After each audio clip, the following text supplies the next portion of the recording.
Welcome back, Yore Townians. Is that a thing? That's a new term. That's a new term. I just thought of that right as I was pressing record. I was like, what should we call them? Yore Townians. It's way more cool than like Your Town listeners, right? Mm-hmm. But either way, I'm Matt, and that's Meg. What's up, Meg? Hey. We have a pretty cool story today, don't we? We do. Actually, we were watching a show and kind of heard a little bit about the story. So we both kind of looked at each other. We're like, Your Town episode. Had to do it. So I don't know. I'm excited about this one. Again, you don't know a ton of the details about it, but you know a little bit, right? I know quite a bit. You know quite a bit, not even a little bit. So, well, I don't know. Maybe you know more than me. Well, let's not get carried away. Okay. But, no, this one. How would you describe it? Because it's more than wild. I don't think there's words to describe it. There's not, but thankfully we have. I don't know, and I think it's like a once in a lifetime story. I don't think it would ever. No, and unfortunately, come up again. I would love parts of this story to happen to my life, even though it can never happen. And we'll let the viewers determine which parts they think that they were going to be here. So again, shout out to the Deluxe Edition Network before I forget. We're part of that amazing crew and super excited about it. Check out the February podcast of the month, Films and Fermentation and Friends Talking Nerdy. March is coming up, and I'm not going to give any spoilers away on it, but maybe I would be lucky to be a part of this. You know, it's St. Patrick's Day month and luck of the Irish, even though I'm not that much Irish, but a lot of Scottish. I'm pretty sure. I'd have to look at it. I did the whole like spit in the tube thing, and they look at it and tell me what I am, and I don't remember. So maybe it'll be a good time to brush up on that. But I'm actually both. There we go. All right. When should we do the intro? Yeah. All right. There's a lot to read through here. A lot of stuff. We've been doing a little bit of some longer episodes for you guys. Let us know if you like the little bit of a longer ones, or you want us to go back in quicker ones. I just feel like more details and more story is something that would be cool. We're not doing the music in the background. People didn't like that at times, but if you want some more of that in certain times, let us know as well. So should we do the intro? Mm-hmm. All right, let's do the thing. It's intro 30, hopefully. And if it doesn't work, sorry about that. Just picture it in your head.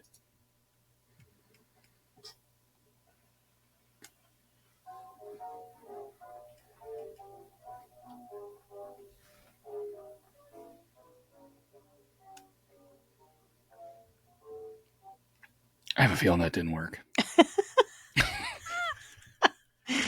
I don't know. Maybe. I don't know. Do you think we should try it one more time or no? Nah, we're going for it. Picture the intro. We'll do it again for the outro. All right, so if you don't normally like reading descriptions of podcast episodes, this one is going to be the Elmer McCurdy Sideshow Corpse. All right, and it's a name that echoes through time as one of the most bizarre and unusual stories in history that I've ever heard, and potentially Meg's ever heard. So I think we should probably start with who was he? Who is he? And how did his life take such an unusual turn? Well, he was an American outlaw, I guess, if that's what you would want to call it, gained his fame or misfortune in the early 20th century. Born in 1880 in Washington, Maine, which is kind of weird. I always think it's weird when there's like other states as places within states, but hey, I didn't name any of these because mine would be like Jenny Light Lane and all these other weird Ice Cube Chronicles Avenue. But he was born on January 1st, New Year's Day. I wonder if he was the first one born potentially in his area in lovely Washington, Maine, 1880. He was the son of a 17-year-old Sadie McCurdy who was not married at the time of his birth. The identity of McCurdy's father is officially unknown, but there was a report that his dad was actually Sadie's cousin, Charles Smith, who McCurdy actually used the name Charles Smith as one of his many aliases. In order to protect the mom, kind of in the social stigma of the day, raising an illegitimate child in that her brother George and his wife Helen actually adopted Elmer. But then George dies of tuberculosis in 1890, so Sadie and Helen moved to Bangor, Maine. Or Bangor, Maine. I put Bangor. It's probably Bangor, right? It's either one of the two. I don't know. We're going to go with Bangor or Bangor. I don't know all the places in Maine. Me neither. We should go. Let us know in the comments. Maybe you guys should check out the Patreon that doesn't exist for the Yorktown. Donate some money so we can go to Maine. on a honeymoon that we haven't had yet from our marriage. Yeah. Figure that out. Okay. Elmer finds out the truth of his parents and becomes out of control. As a teenager, he turns to the bottle and becomes an alcoholic, something that unfortunately followed him until the day he died. He did become an apprentice as a plumber at some point after he did move in with his grandfather. In 1900, he lost his mom and grandfather within 2 months. Tried to hold down several jobs, but being a drunk, naturally, it didn't work out. He drifted most of the eastern U.S. for many years till he moved to Kansas, where he was arrested for public intoxication in 1905. 1907, he joins the U.S. Army. He was trained as a gunner, and in that training, he, not certified, but he worked with nitroglycerin quite a bit. He was honorably discharged, and he meets up with Army friend in Kansas, and within months, gets arrested for burglary. They stole chisels, hacksaws, funnels for nitroglycerin, gunpowder, and money sacks. They then tell the judge they actually were just stealing the tools because they were inventing a foot-operated machine gun that they were going to potentially sell to the government, and it was going to be life-changing.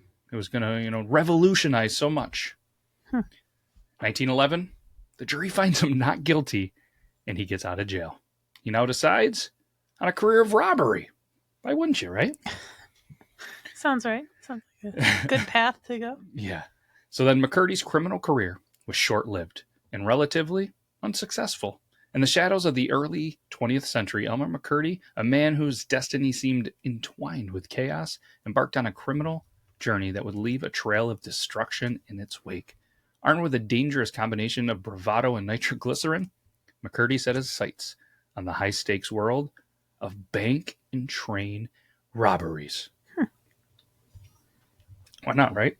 Why not? His endeavors, however, were far from polished heists. Rather, they were a series of bungled affairs marked by just a ton of explosive miscalculations. His inability to gauge the appropriate amount of nitroglycerin often turned his aspirations of fortune into a smoky haze of failure. I mean,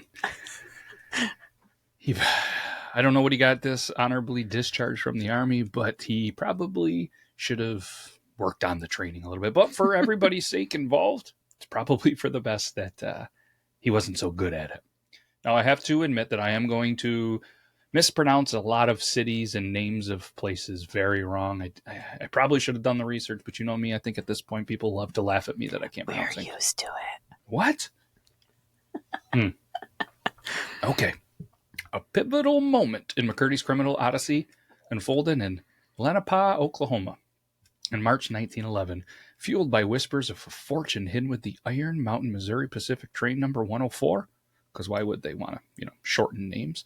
McCurdy, joined by 3 daring accomplices. I know, but I feel like if there's more than 2, it could be accomplices because there's 3. No? Womp, womp, womp, womp. Should have played that on the soundboard. All right. The 3 of these people orchestrated a plan to seize the presumed wealth. The result, however, huge explosion that not only blew up the safe, but left $450 in silver coins because most of the coins actually stuck with the safe when it exploded. He was undeterred by his setbacks, though. McCurdy's appetite for ill-gotten gains led him to a fateful night. Chautauqua, somewhere in Kansas, on September 21st, 1911. Armed with a hammer and an audacious determination, he spent hours chiseling through the bank's wall. Nitroglycerin once again took center stage as he attempted to breach the vault door. The ensuing blast tore through the bank, leaving chaos in its wake. But the elusive fortune remained locked away. So then his lookout guy gets pretty nervous. So they all decide to leave, leaving themselves with under $150 in coins from a tray outside the safe. $150 was roughly about $4,000 today. Under the cover of darkness, they commandeered a train to Kansas, to the Kansas border, where they parted ways. McCurdy, nursing his wounds and nursing a heavy thirst, as he normally did, found refuge on the ranch of a friend, Charlie Rivard, near Bartlesville, Oklahoma. I feel like I nailed that one. Bartlesville? Bartlesville. What did I say? Bartsville. You forgot the L. I'm the worst. You were so close. That calls for a...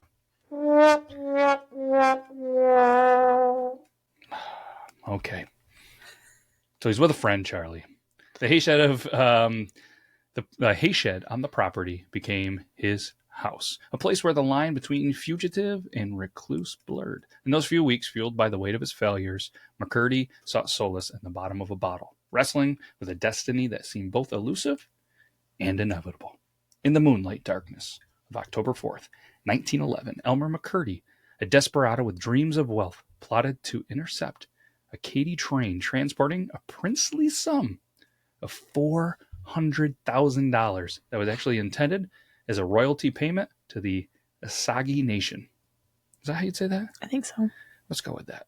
However, McCurdy's got that luck on his side. Fate had a different plan for him and his two accomplices as they mistakenly halted a passenger train instead. What unfolded became an ironic twist in criminal history. The trio's loot, how much did they get, Meg? $46. Not $400,000. $46. They got the money, a couple demi-johns of whiskey, a revolver, a coat, and the conductor's watch. Sounds like a sad cowboy country western song from the early 1900s. But then it led the newspapers to kind of call them one of the smallest train robberies in history. Obviously, he's disappointed. He returns to the ranch October 6th, where he drowns his sorrows in the stolen whiskey. Haunted not by only his failed heist, but the also physical toll of his criminal endeavors. He ended up kind of getting tuberculosis, a consequence of the little bit of time that he did spend in the mines. Pneumonia, it was also an issue that just kind of added to his terrible, terrible health. Undeterred, though, by his sickness, he does indulge in a night of revelry with ranch hands, oblivious to the $2,000 bounty that is now placed on his head for the terrible small train robbery that they did. We're now on October 7th. Dawn breaks, and a relentless posse led by Deputy Sheriffs Bob and Stringer Fenton, accompanied by Dick Wallace and some bloodhounds, closed in on McCurdy at the hayshed. Surrounded and unaware of the imminent danger, McCurdy met his demise with a single gunshot to the chest, delivered while he lay in his drunken slumber. The once wanted outlaw now found his story etched into the tapestry of true crime history. And that's where it should end, right? You would think. Does it, though? I think not. Dun, dun, dun. There it is. So the only way to put this is step right up, ladies and gentlemen. Let's talk about, well, what happens to Elmer after he passes, because this, if you've made it this far, it gets so much wilder. All right, this is the good part. This is where it turns. This is where it turns. Almost as crazy as, remember the one that we did a little bit ago with the other guy that started in an office and then, the Oddfellows. Mm-hmm. Go listen to or watch that one as well, because that one's pretty good. This one is way better. The bandit who wouldn't rest in peace. Next chapter of the life began in Pawhuska, Oklahoma, where McCurdy's body was found by an unwilling caretaker in the form of Undertaker Joseph L. Johnson. Taking charge of the somber duty, Joseph L. Johnson, profiteer and Undertaker, skillfully embalmed the body using an arsenic-based preservative, common for preserving bodies in kind of an era where the next of kin wasn't known, so this would actually, keep the body more intact for what they thought was a little bit longer. Turns out, pretty good stuff in that regards. Under his care, he then shaves the face, put him in a very nice suit, and discreetly stored it in the recesses of his funeral home. Johnson then decides to, let's exhibit him, make a little bit of money. For a nickel that you would actually take and put into McCurdy's mouth, Johnson allowed visitors to see the bandit who wouldn't give up. At various times, McCurdy was also called the mystery man of many Alices. Alices. I can't talk. The Oklahoma outlaw, the embalmed bandit, or just the bandit. It became a popular attraction at the funeral home and drew the attention of carnival promoters. Johnson received numerous offers to sell him, but he just refused. Let's fast forward to October 6th, 1916. A man calling himself Aver you'd say Aver, right? Mm-hmm. contacted Johnson claiming to be McCurdy's long-lost brother from California. He had already contacted the county sheriff and a local attorney to get permission to take custody of the body, ship it to San Francisco for proper burial. So the following day, he arrives at the funeral home with another man calling himself Wayne, who also claimed to be his brother. Johnson releases the body to the men, who then put it on a train to San Francisco. But it instead went to Arkansas City, Kansas. The people that claimed to be his brother were in fact James and Charles Patterson, the former of whom were the owner of the Great Patterson Carnival shows, a traveling carnival. After learning from his brother Charles about the popular embalmed bandit, the two of them said, hey, let's come up with a little bit of a plan here to take this body so they could feature it in their carnival.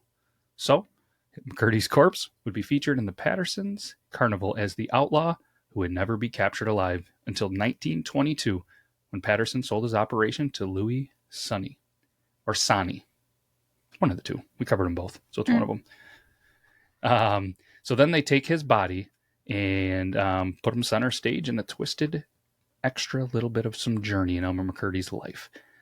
The Traveling Museum of Crime showcased him and the wax replicas of some more outlaws. Maybe you've heard of them, Bill Doolin and Jesse James. I mean, decent company, I guess, to be in a outlaw traveling show with. But in another bizarre turn of events, the corpse now joins the official sideshow of the Trans-American Foot Race in 1928, captivating audiences with its morbid history. Director Dwayne Esper seized the opportunity in 1933, incorporating McCurdy's mummified body into the promotional spectacle of his film, Narcotic. He's a movie star. He's all over the place, literally. Literally. Still looking, I guess, pretty decent. And Esper actually spun a dark narrative, placing the corpse in the theater lobbies as a dead dope fiend. According to Esper, the unfortunate figure had allegedly taken his life surrounded by police after robbing a drugstore to fuel his habit. By the time Esper acquired McCurdy's body, its skin had hardened and shriveled, creating a mummified spectacle that he claimed bore witness to the ravage of drug abuse. The saga of Elmer McCurdy's corpse continued to be a chilling chapter in a tale of exploitation and sensationalism. I just wanted us to do it at the same time. Okay. Jinx, knock on wood. In the eerie aftermath. Not real wood. Oh, it's not either. Okay, you win. Give me a beer. Ding, ding, you win. In the eerie aftermath of Sonny's demise in 1949, Elmer McCurdy's cadaver found itself entombed within the shadows of a Los Angeles warehouse. Little did the macabre artifact known. We're using big words, you know why? Because we're smart. And I'm really trying to learn big words and be better at this. But guess what, Meg? The restless journey was far from over. The year 1964 unveiled a ghastly collaboration as Dan Sonny, the heir to the sinister legacy, lent McCurdy's remains to filmmaker David F. Friedman. The corpse, like a specter, made a fleeting appearance in the Friedman's film She-Freak, 1967. Its special presence adding a touch of the supernatural to the silver screen. He's now a she. Look at that. Look at that. However, the cursed tale turned darker in 1968 when Dan Sonny, perhaps influenced by shadows, relinquished the body. The ensemble, including McCurdy and other wax figures, exchanged hands for a devil's sum, $10,000. Spoonie Singh, the proprietor of the Hollywood Wax Museum, became the next steward of this haunted relic. Yet, even under Singh's possession, misfortune clung to McCurdy's like a vengeful spirit. The corpse, now a grotesque exhibit alongside Mount Rushmore's grandeur, suffered mutilation in a malevolent windstorm. Ears, fingers, and toes torn away, transforming McCurdy into a grotesque embodiment of tragedy. Haunted by the visage of their own creation, the Canadian exhibitors, upon witnessing the monstrous aftermath, reluctantly returned the wretched corpse to Singh. The once possessor, now repulsed by the body of McCurdy, they actually said he was too gruesome to behold, questioning lifelike semblance of the once living bandit. You got that? I mean, that's how many decades of this? It goes on forever. Forever, and we're not done yet. All right. So the cursed journey continued as Singh, undeterred by the just nastiness and everything that's been attached to his body, actually sells it to Ed Learsh. Sure. Yeah, part owner of the Pike and Amusement Zone in Long Beach, California. We're in 1976 now. The chilling tale reached its zenith as Elmer McCurdy's corpse swung in the Laugh in the Dark Funhouse exhibit at the Pike, a dark secret lurking amid the laughter, forever trapped in its own nightmarish carnival. They legit were hanging him, like somebody that hangs themselves in this Laugh in the Dark House exhibit. So now he's just swinging by some rope. December 8th, 1976 marked a chilling revelation at the Pike, a moment etched in the annals of the extraordinary. On this fateful day, the production crew of the iconic television series The $6 Million Man descended upon the amusement zone, intending to capture scenes for the Carnival of Spies episode. So if you guys ever saw that show or that episode, here we go. In the dance of fiction and reality, a prop man, oblivious to the lurking horrors, approached what appeared to be a lifeless wax mannequin suspended from a gallows. As his hands meet the supposedly artificial figure, guess what happens next? The arm, brittle from the passage of time, crumbles beneath the prop man's touch, revealing a pretty horrifying truth. Guess what? It's not synthetic, it's human. A bone, stark and skeletal, protruded from the shattered limb, accompanied by a grisly glimpse of muscle tissue. I'm only laughing because I'm just trying to picture this prop man's face. Like, hey, this thing looks pretty real. Oh my god, oh, that's not a mannequin arm. Whew. The Pike, once a haven for laughter and amusement, had unwittingly housed a secret. And on that day in December, the line between entertainment and horror blurred in a way that no one would have anticipated. The discovery of his petrified remains at the Pike unleashed a series of forensic revelations that plunged investigators into the depths of a true crime mystery. And this is the 70s, which it's kind of ironic, a lot of our, from murder cases and some other stuff we've done on episodes, that technology isn't always great. And we're about to learn some really cool things that they actually do with technology in the 70s to figure out who this person is. Mm-hmm. So I found that a little ironic. Just crazy that he went so long with people not knowing that he was a real person. Mm-hmm. Like, it's just wild. It's just this mannequin. So the police obviously show up. The once forgotten about bandit's journey took a new turn under the scrutiny of Dr. Joseph Choi at the Los Angeles coroner's office. And I believe the first guy was named Joseph too, right? I think so. Everything's coming full circle. On December 9th, behind the corridors of the coroner's office, now they're looking through and doing another autopsy, which I have to imagine is pretty tough to do decades later. But Dr. Choi's skilled hands unveiled the tale etched in the petrified features of the body. It was no mere wax figure, but the mortal remains of a human male, a specter from a bygone era. Cause of death was determined by Dr. Choi, echoed what what we already know in this thing. It was a gunshot wound to the chest. All right. But the body also kind of revealed that it now stood at 63 inches in height, shrouded in layers of wax, paint, and just everything else that this poor body has been through over the years. And man, also revealed some eerie details. The body now was a mere 50 pounds of just bone and scars and whatever else is left of it. Hair, a somber reminder of the living, clung to the sides of the back of the head. Yet the ears, big toes, and fingers had succumbed to the ravages of decay. So still a little bit of his hair left. It's just wild. Beneath the layers, the examination laid traces of an earlier autopsy and embalming, a mark left morticians of a bygone era. Arsenic, once a staple in the embalming fluids until the late 1920s, lingered in the tissue still, a chemical ghost whispering of preservation rituals. So they keep going in there, and I mean, they were able to see the tuberculosis in the lung. They saw bunions, scars, and everything came back to McCurdy. And it just was unbelievable. They a gas check used between 1905 and 1940 became kind of a compass that helped investigators reconstruct actually the bandit's demise. So Whew. In the eerie unraveling of Elmer McCurdy's true identity, forensic investigators delved deeper, peeling back layers of mystery that clung to the petrified remains.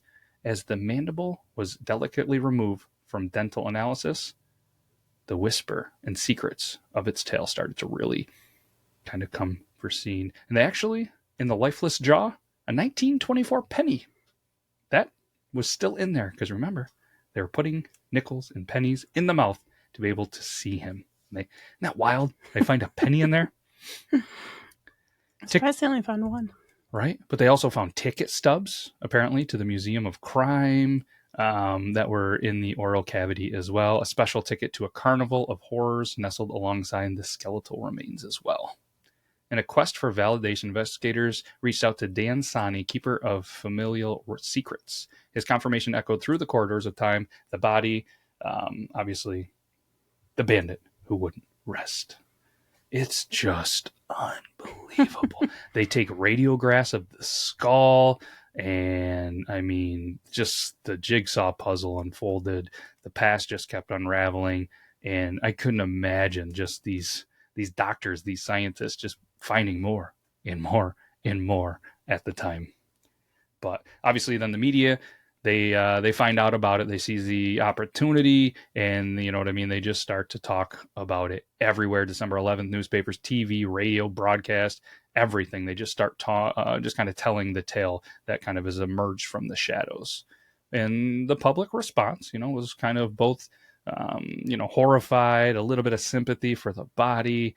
But in a gesture of final dignity, several compassionate funeral homes reached out to the coroner's office, offering, to take him in and just, do whatever they needed to do, free of charge. However, officials harboring a glimmer of hope for any living relatives stepped forward, decided to defer the final chapter of the bandits saga.